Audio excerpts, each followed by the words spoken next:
Buenos días, somos las alumnas del séptimo semestre de la licenciatura en Enfermería, Campus San Juan del Río. El nombre de mi compañera es María Guadalupe Serrano Ramírez y su servidora, Montserrat Ibarra Trejo.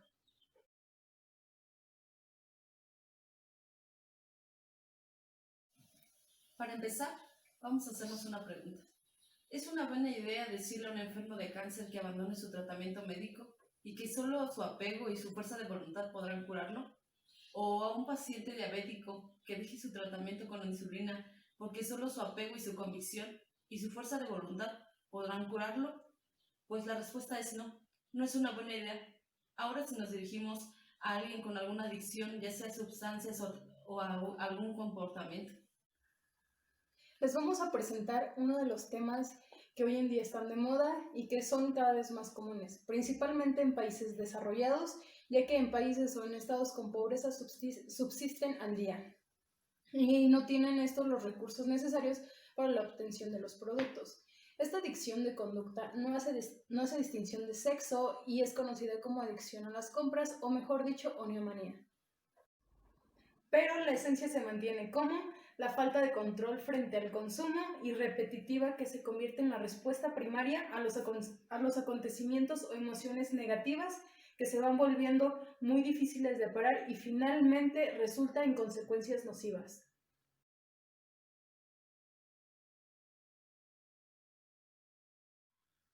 Entonces, ¿qué entendemos por compulsión? Según el DSM-5, la compulsión son comportamientos o actos mentales de carácter repetitivo que tienen como función la reducción de angustia, prevención a un comportamiento negativo. Las compulsiones tienen todas las características de un fenómeno obsesivo.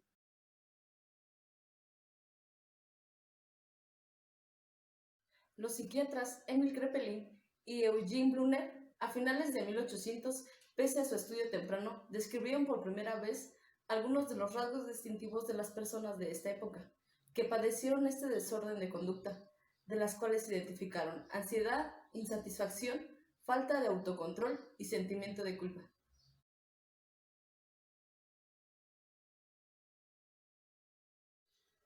Actualmente se caracteriza por preocupaciones frecuentes, impulsos, comportamientos excesivos o mal controlados con respecto a las compras o los gastos. Los estados de ánimo que conllevan a comprar son tristeza, soledad, frustración, sentirse herido, irritabilidad, y esto algunas veces le resulta sexualmente excitante. Hay un deterioro del funcionamiento social, familiar, laboral y a menudo genera problemas financieros.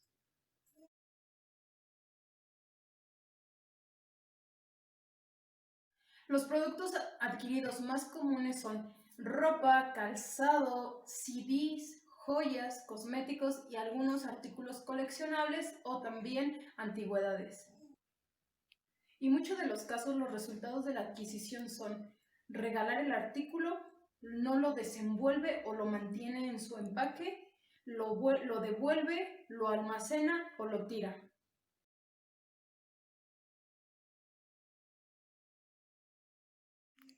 Para los compradores compulsivos, comprar está asociado a una variedad de emociones, tales como la felicidad, el sentirse poderosos, la satisfacción, pero al final de estas emociones se presenta lo que es la desilusión por no saciar el sentimiento de placer. Entonces, ¿qué pasa con el cerebro?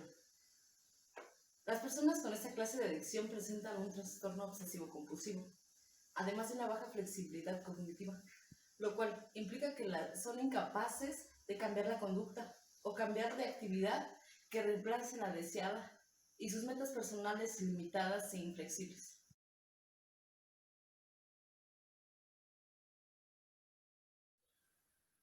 El cerebro adicto muestra siempre ciertas alteraciones en las regiones ventrales de la corteza prefrontal.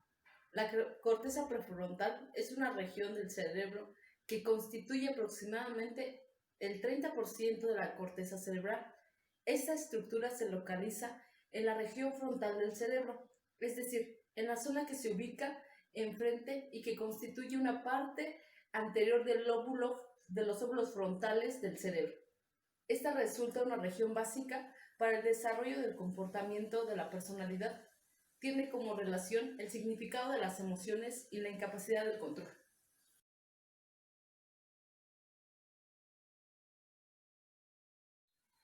El cerebro adicto trabaja de manera diferente. Su único objetivo, su necesidad más prioritaria es encontrar ese bienestar que obtiene con el uso de una sustancia o con la actividad de dicho comportamiento, el mismo que le genera un placer momentáneo y limitado, y que solo puede obtener con las compras.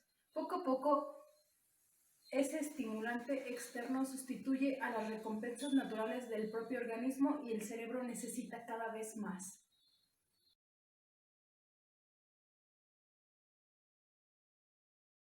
En este proceso, el principal neurotransmisor es el de la dopamina. La dopamina es uno de los muchos neurotransmisores que utilizan las neuronas para comunicarse entre ellas. Eso significa que la dopamina tiene una función muy importante en los espacios sinápticos, es decir, los espacios microscópicos en los que las células nerviosas establecen conexiones entre sí. Es frecuentemente mencionada como la causante de las sensaciones placenteras y la sensación de relajación. Es ella la que genera ansia y deseo. Ella es la que incide al resto de las regiones cerebrales para que se orienten hacia la misma causa y necesidad.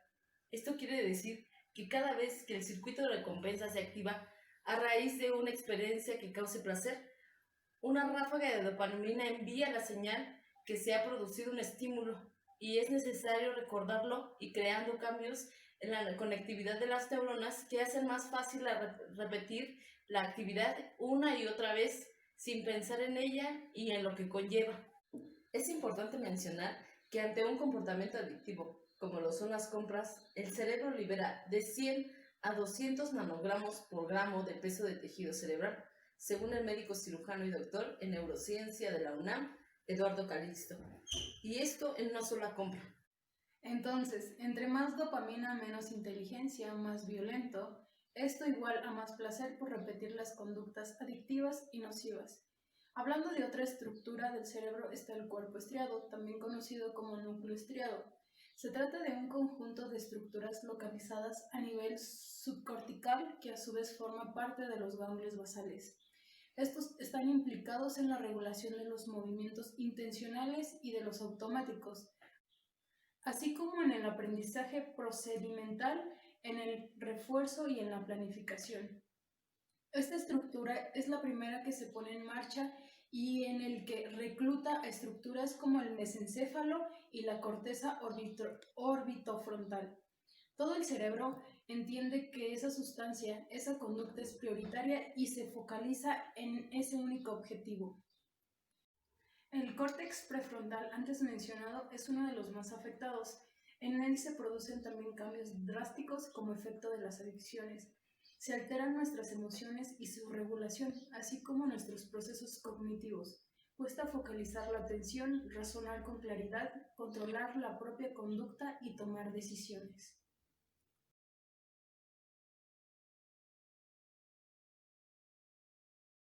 En el artículo de Dominica Díez Mercer, con el nombre de Trastornos de compras compulsivas en el año 2015, la prevalencia de la población en general se sitúa entre el 1 y el 11.3%. Se observa que es más frecuente en mujeres que en hombres. Müller, en el 2011, nos explica que las mujeres son más propensas a adoptar este tipo de comportamiento, ya que las mujeres utilizan las compras como una estrategia de regulación emocional. En cuanto a los objetos adquiridos, también se ha observado diferencias, ya que los hombres compran objetos instrumentales y de ocio relacionados con la independencia y la actividad. Las mujeres suelen comprar más objetos simbólicos y de autoexpresión, asociadas a la apariencia y al bienestar emocional.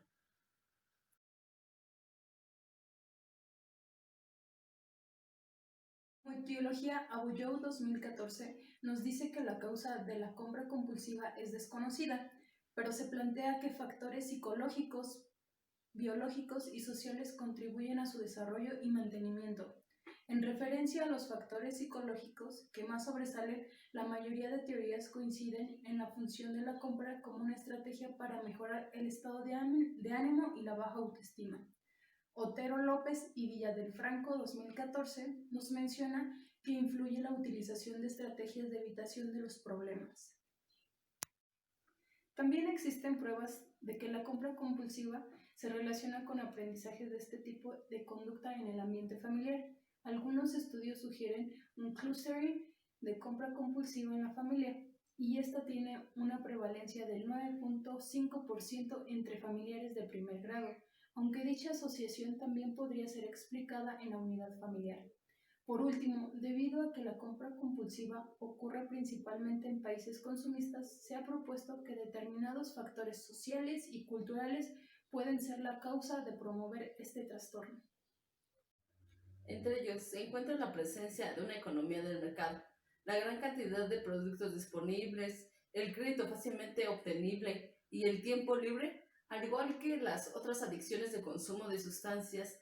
En estas llamadas adicciones sin drogas o adicciones de conducta, también presentan un cuadro de síndrome de abstinencia.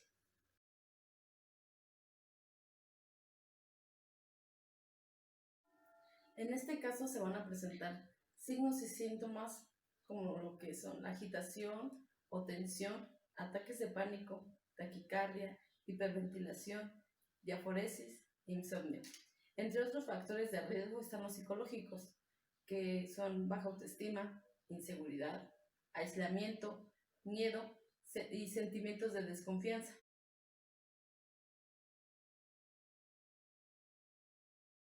Los factores psicológicos pueden ir acompañados de otros trastornos, como lo que son los trastornos obsesivos compulsivos, los trastornos de alimentación, entre otros. Este trastorno puede estar acompañado de otras adicciones, como lo que es el alcohol, ya que es una manera de calmar los signos y los síntomas que se presentan por esta conducta.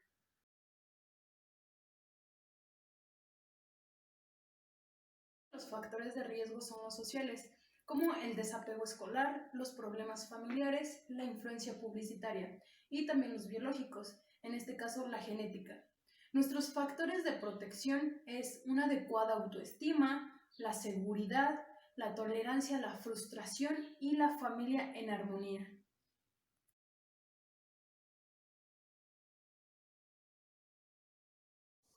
Nos preguntaremos ahora con esta situación de la pandemia de COVID-19. Hay cifras que demuestran el uso indiscriminado de tarjetas de crédito sobre las compras de pánico que la gente hace y el pago a meses sin intereses hacia las compras vía internet.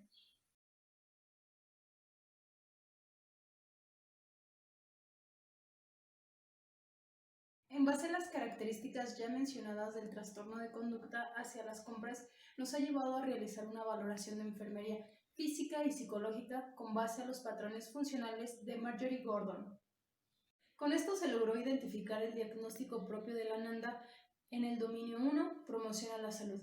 Este diagnóstico de enfermería es tendencia a adoptar conductas de riesgo para la salud relacionado con apoyo social insuficiente, autoeficacia baja, factores estresantes, comprensión inadecuada manifestada por fracaso a intentar conseguir una sensación de control óptima, minimizar el cambio experimentado en el estado de salud, rechazo al cambio del estado de salud.